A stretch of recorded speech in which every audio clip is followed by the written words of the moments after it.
malaki ang papel ng ugnayan ng pampubliko at pribadong sektor sa ating ekonomiya. Dahil sa public-private partnership, maraming infrastruktura ang naipatayo at maraming sektor na ang napaunlad. Alamin natin ang kabuuang detalye sa report ni George Mandola. Sa larangan ng agrikultura, isinasapinal na bago isailalim sa bidding ang pagtatayo ng 400 million peso Grain Central Project Facility para sa mga aning palay sa Luzon at Mindanao. Gayon na rin ang pagtatayo ng 693.4 million pesos na cold chain systems para mapangalagaan naman ang mga huling lamang dagat at karne sa Manila. Marami pang proyekto ang PPP para masusugan ang pangako ng mas magandang buhay ng administrasyon.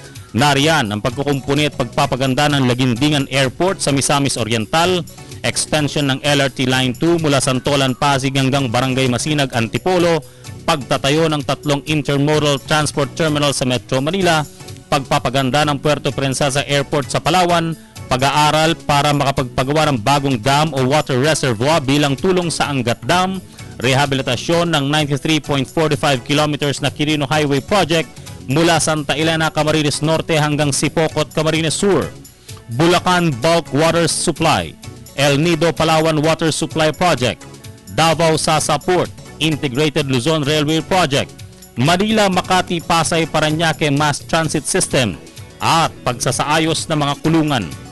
Sinimulan na ring planuhin ang paggagawa ng mga sumusunod: Plaridel Bypass Road, Batangas Manila Natural Gas Pipeline Project, LRT Line 1 extension mula Bacoor hanggang Dasmariñas, Cavite, oras na matapos ang extension nito mula Baclaran hanggang Bacoor.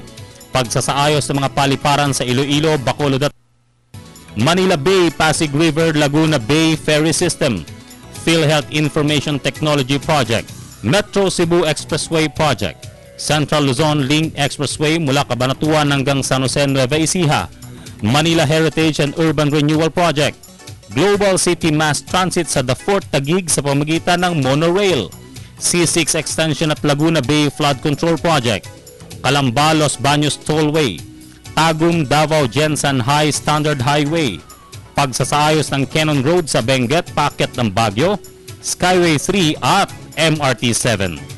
Sa kabuuan, umaabot na sa $19.5 billion ang naidideliver ng mga proyektong PPP para sa kapakanan ng sambayanang Pilipino tungo sa mas maunlad at malayang daloy ng kalakalan. Para sa Telebisyon ng Bayan, George Bandola.